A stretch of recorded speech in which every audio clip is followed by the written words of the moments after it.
Welcome to ILTV on the Hour. It's 7 a.m. in New York and 2 p.m. here in Israel. I'm Alec Pollard, coming to you live with the latest stories in the region. We begin with breaking news from Israel. Hamas and Islamic Jihad have confirmed yesterday's reports that the remains of an Israeli hostage have been located in Gaza to be handed over to Israel today at 4 p.m. local time. The Prime Minister's office responded, saying in light of Islamic Jihad's announcement on locating remains of a slain hostage, Israel takes a very grave view of the delay in handing them over immediately. This constitutes another violation of the agreement. Israel demands the immediate return of the 3 slain hostages whose bodies are still being held in the Gaza Strip. Israel's northern front is flaring up again, with Hezbollah in Lebanon vowing to respond to Israel's strike that killed the group's top military commander. Security officials say that Hezbollah leader Naim Qassem is at a strategic crossroads, under pressure to retaliate, but without the capability to launch a significant response. Still, sources close to Hezbollah warn the next conflict with Israel is only a matter of time. Massive crowds gathered in Beirut to mourn Haitham Ali Tabatabai, Hezbollah's military chief, killed in Sunday's strike on the outskirts of the capital. The attack collapsed a multi-story building, killing 5 and wounding 28. Hezbollah praised Tabatabai as a great jihadist commander, while Lebanon's president urged international intervention to halt Israeli actions. All this just days before Pope Leo's arrival in Lebanon, a visit many hope will bring stability amid a fragile ceasefire, even as Hezbollah rearms and rebuilds its missile arsenal and Israel continues targeting arms depots. Last night, a senior Hezbollah official at the funeral warned the Zionists should be worried. Israel has reportedly told the Lebanese government it will press ahead with operations to weaken Hezbollah and expects cooperation in removing the group from south of the Litani River and beyond, despite high alert status. No new instructions have been issued to residents in the north. The IDF is vowing to track down and eliminate every last Hamas fighter still hiding underground on the Israeli side of the Yellow Line in Gaza. For weeks, combat teams from the Nahal and Golani brigades under the Gaza division have been operating deep inside Rafah, destroying tunnels, striking targets, and flushing terrorists out of their last hiding spots. IDF engineers have encircled multiple underground routes, collapsing hundreds of meters of tunnels and crushing the infrastructure above ground. In just the past week, more than 60 targets were hit, including 15 shafts and 40 buildings used by Hamas. Inside these areas, troops found a Hamas flag, rifles, explosives, magazines, and stockpiles of weaponry, proof of a terror network still operating beneath Rafah. Commanders say dozens of Hamas operatives remain trapped since the collapse of the previous truce. The clock is ticking as they are running out of food and air. Over the weekend, 17 terrorists crawled out of 2 tunnel routes, 11 were killed in intense fire exchanges, and 6 were captured for interrogation. Yesterday, another 2 were shot dead. אנחנו נלחמים פה בצוות קרב משולב, גם רקם, גם חי"ר וכוחות איסוף ואוויר. כשהמטרה המרכזית היא איתור האויב והשמדתו או כניעה שלו. אלה שתי המשימות המרכזיות שיש לנו במרחב. במהלך השבועות האחרונים היה לנו התקלות עם 4 מחבלים. ומה שקרה אתמול, 17 מחבלים יוצאים במרחב גזרת הצקח של הנחל, ויחד עם כוחות של גדוד 12 מושמדים וחלקם נשבים. אנחנו ממשיכים במשימות עד שנעצור אותם עד הניצחון. President Donald Trump says he will formally designate the Muslim Brotherhood as a foreign terrorist organization, a move he promises will be done in the strongest and most powerful terms. The decision follows new warnings that the Muslim Brotherhood is advancing a long-term plan to spread its influence across the West. Founded in 1928 in Egypt, the group has been linked to extremist movements including Hamas, which calls itself the Palestine branch of the Muslim Brotherhood. The White House confirmed the designation after Trump's comments were first reported by the news and amplified online. Prime Minister Benjamin Netanyahu immediately welcomed the move and signaled that Israel could consider taking parallel steps. The Brotherhood is already outlawed in Egypt, Saudi Arabia, the United Arab Emirates, Bahrain, and Jordan. The new U.S. designation is expected to target the Muslim Brotherhood in the country. The Gaza Humanitarian Foundation ended its troubled 5 months of aid distribution in the Gaza Strip. Executive Director John Ackery says the goal was to meet urgent needs prove a new approach could succeed where others failed, and pass on a functional model to the international community. The creation of the Civil Military Coordination Center, or CMCC, marks that moment.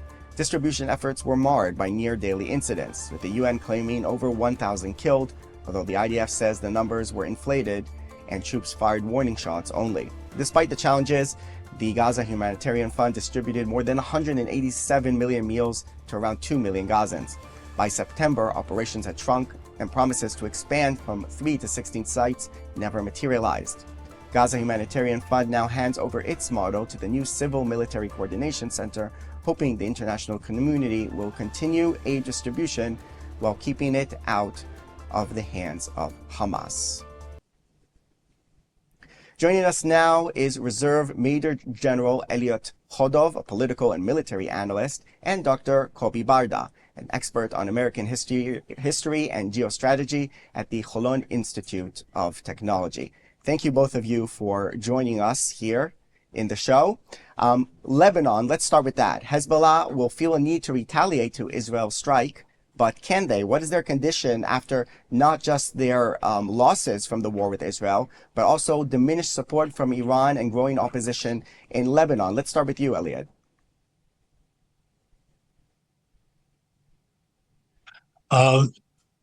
Hezbollah certainly would like to respond, and they're capable of responding.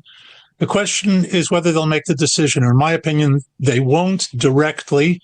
On the one hand, they need to maintain their honor, their face after not only the most recent taking out of their chief of staff, but of ongoing Israeli strikes, air and ground, some better reported and some not so well reported, all throughout Lebanon. The question is, are they willing to take the risk of a massive Israeli response in terms of not only airstrikes, but possibly even a ground invasion?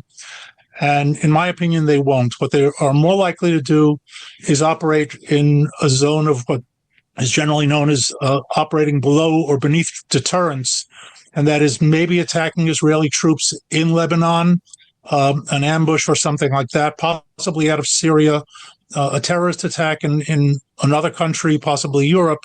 But I don't believe that we're going to see rockets, for example, being fired into northern Israel or further, because that would elicit a massive response that they're just not prepared for. Right. Dr. Barda, what do you make of Hezbollah's standing at the moment in Lebanon with the Lebanese public and also the Lebanese political establishment? As we've heard for the first time, in the wake of the war, that there were more and more voices saying that they don't want Hezbollah dragging Lebanon into wars with Israel. So the Trump administration is very hands-on on Lebanon. We've been seeing, actually, from the day that he entered office, Lebanon is a key factor, mainly because a lot of the people in that administration believe in the force of tourism endorsed by Israeli tourists. That is why we heard so much about figures in Lebanon, mainly in the government, talking about the option of enhancing Abraham Accords to his next phase, meaning Lebanon is going in. So the Americans really would like to see the removal of Hezbollah out of the equation. And that is why yesterday we've heard from the Americans that they said that Israel has the right to fight against the dangerous that the Lebanese army hasn't been taking care of. So if you're looking at the broader picture and you're looking at the option of the Americans backing Israel in any other decision that might come eventually, that put some enormous pressure again on Hezbollah in their equation of what to do, where and what. So at least for now, when you get to see that Israel has got the backing of the U.S., we're almost 1 year since the first scoring, if you may, of then President-elect Trump to force on the side that they will have a ceasefire. And it's a very fragile ceasefire. In one hand, Israel bombing whatever they want, but at the other hand, the Hezbollah is keep rebuilding its power. So we're into a very intense period of time, and we'll have to see in that equation what are the Hezbollah willing to gamble in that game eventually. Certainly, things remain very tense in the north with Hezbollah. Let's take a look down south. Elliot, coming back to you, Israeli forces continue to fight and kill Hamas terrorists in Gaza, but only on their side of the yellow line. So it seems like Hamas is rearming, reasserting control in the rest of Gaza, just as Israel feared, no? Yes, first of all, let's understand that the agreements in Lebanon and Gaza are very, very different. The agreement in Lebanon is an agreement that includes a ceasefire, and Hezbollah has been violating it since before it even went into effect. But Israel is responding to Hezbollah violations. So it's not truly a break of a ceasefire in as much as it's the enforcement of an agreement. What we have in Gaza is a ceasefire agreement, which also Hamas has violated from the very beginning, but that America is very, very hands-on in as much as it is in Lebanon, even more so in Gaza. So Israel is essentially not able to operate outside of what's called the yellow line, the area under Israeli control, and Hamas is doing there pretty much whatever they please. On the Israeli side, there are still quite a number of Hamas terrorists trapped, as was seen in your report earlier, and there Israel is the IDF is going in, holding them to the principle of either surrender or be killed or die of starvation or whatever underground, while the IDF is seeking out and destroying the infrastructure above and below ground that remains on the Israeli side of the yellow line.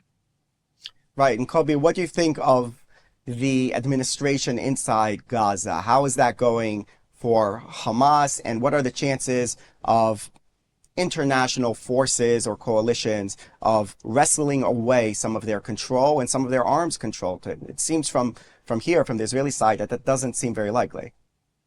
So obviously, we're only 1 week after the UN resolution. It's a very short period of time, and there is a lot to be handled before. But if we try to sum up, and again, under the disclaimer that it's only 1 week and it's not enough time to have a reassessment of what is the direction of going forward, then we do see that the Trump administration struggle with the idea of getting about 20,000 boots on the ground, mainly Indonesian and Azeris. But on the other hand, we do saw last week that in the EU, they already started to assemble the 3,000 Palestinians policemen. That was another part of this UN resolution. So if you're looking at the greater picture for now, it looks like the only one who are willing to go in is the Palestinian police, but they will take some time before they will go into their training camp. Whereas the other 20,000 are not part of it, at least for now. So we also saw some of the American soldiers starting to evacuate from Kiryat Gat headquarters. So there's a limbo in which we need to see, I think we'll need to have like a few more weeks before we'll understand whether the program of Trump, the peace board that he's chairing, don't forget, he put his name on that board. That's his whole prestige on that story. If he's managing to have like this rabbit out of the hat that nobody knows and comes from somewhere to save the day. So basically, I think that it's we still need to look. There's still time to measure, but the outline does not look so good on behalf of Donald Trump idea that there will be somebody that will go. So the other way that they're trying to do is now to filter the Gazan resident and start moving slowly behind the yellow line. So those residents will be able to relocate to that 48% remain under Israeli hands. And then it might be easier to the Israeli army to tackle the terrorists remain within that area. So it's kind of a division. But again, I think it's just too early to try and call out if it's going to a failure, to a success, or maintaining something. Right, and I want to touch on an important issue concerning what's happening in Gaza, which is the Gaza Humanitarian Fund. We talked about it earlier, that they're shutting down, supposed to distribute aid and keep it away from Hamas. That was their program. Do you think it was a success or a failure? And the new alternative that's coming in, is it better or worse? Elliot, I'll ask you first this question. It was a partial success in the sense that what was distributed wasn't handed directly through Hamas. Strategically, it was a failure because we're now at the point where aid is going to go in and it's going to be handed either directly or indirectly over to Hamas. So in the short term, it served its purpose. But if we're looking long term, Hamas ultimately comes out ahead in the sense that it outlasted the humanitarian fund and is now going to be on the receiving end, once again, officially or unofficially, of the aid that goes into Gaza. But isn't that always the problem, that they always outlast any program, in a sense that nobody wants to get mired down in the swamp of Gaza endlessly, like this Gaza Humanitarian Fund, and those people who are in control of Hamas in the territory, they always have the patience to outlast whatever organization and also the Israeli military that operates there. Well, as mentioned earlier, Hamas is an extension, it's the Palestinian extension of the Muslim Brotherhood. And you can say many things about the Brotherhood, but patience is certainly one of their watchwords. They've shown it ever since their founding nearly a century ago. Whenever they were under pressure in Egypt or in other places, they learned to step back, take a deep breath, even dive underground and come back up 2, 3, 5, 8 years later, rebuilt, reestablished. They have time, they have patience, they're in there for the long game, and Hamas is an extension of that, and we're seeing that precisely right now. You talked about the Muslim Brotherhood over here. Kobi Barda, the Muslim Brotherhood, now banned from the United States on the order of Trump. That is a significant move. This organization has been banned from many Arab Muslim countries, and now finally the Europeans first and now the Americans are waking up to the dangers of the Muslim Brotherhood. How significant is this, and does that put a dent in the support that Hamas can garner abroad? So first off, as you said, it's very significant. I would even argue that this is the most important order signed by the President Trump. It do important to realize that executive order actually gives 45 days to the Ministry of Justice and Ministry of Treasure to come up with a greater plan to tackle the funds of the Hamas or Muslim Brotherhood in the U.S. Now, we have to understand something. During the Elliot Foundation trial in Dallas, Texas, 2009, the world has then discovered that there is a pamphlet designed by the Muslim Brotherhood back in 1991, the 100 Years Program to Islam America. Now, when you get to look on the grassroots that they've been doing in the last 30 years, you see that there's a lot of already accomplished. And the most recent one is gaining the biggest city, the most important city of the world, New York, where Zoran Mamadani's mother is being supported by the Cultural Fund of Qatar more than 10 years now. And you see how they infiltrate, starting as low as the kindergarten syllabus, goes all the way to schools. And then we saw the bloody 2 years in campuses. So that is all being under the ticket of the Muslim Brotherhood, where they're the Qatar funding and the Turkish helping to laundry the money from here to there.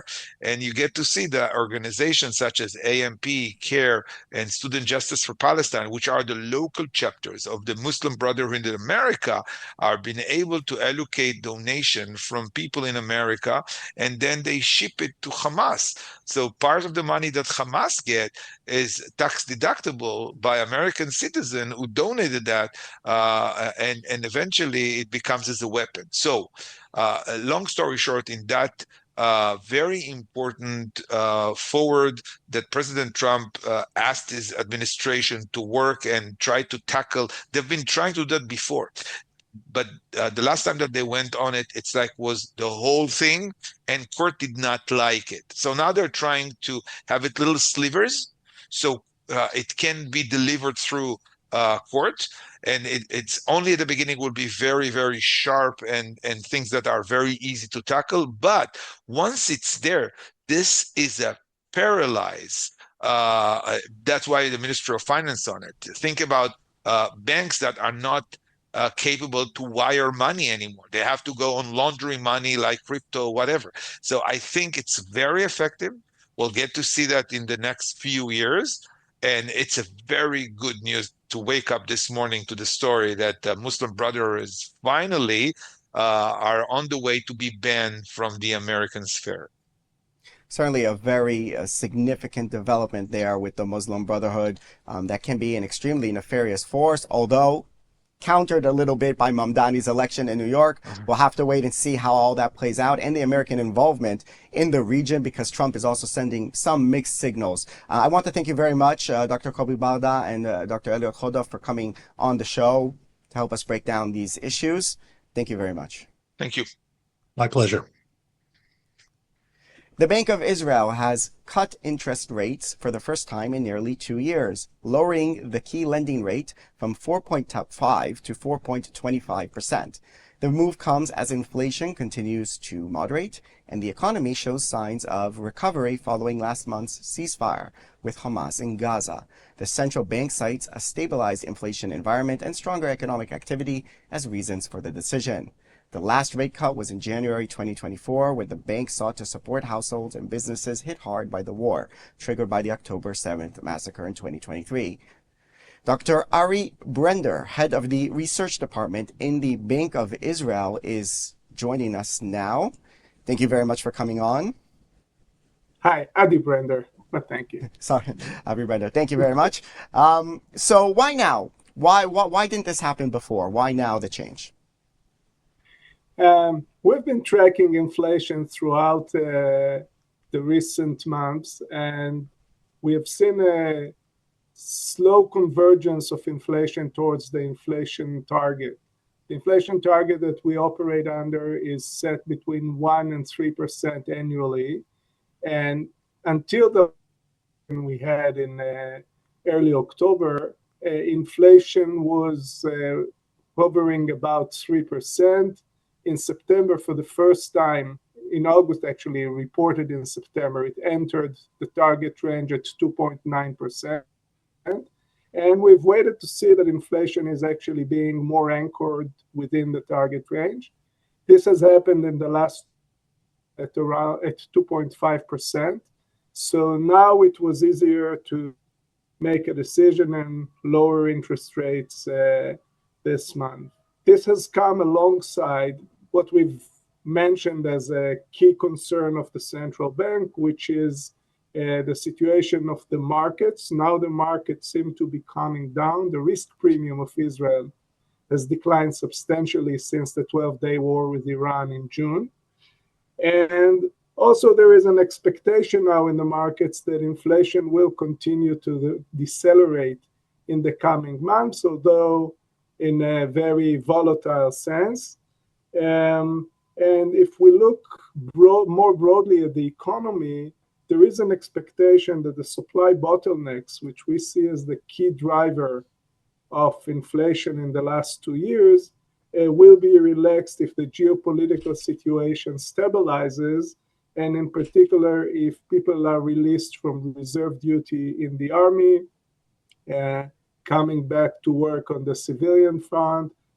That would allow businesses to expand operations without increasing prices, which is our target.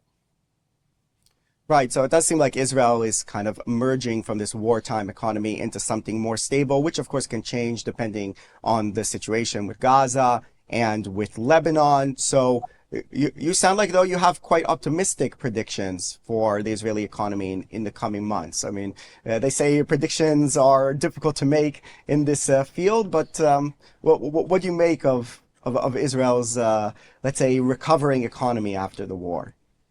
Okay, so indeed, we are very cautious in our statement. We say that after 14 months, we feel confident enough to lower interest rates for the first time. But at the same time, we caution the markets not to expect a speedy, continuous reduction of interest rates. We want to see the things really materialize on the geopolitical front in particular, but the geopolitical front has a very direct effect on the economy.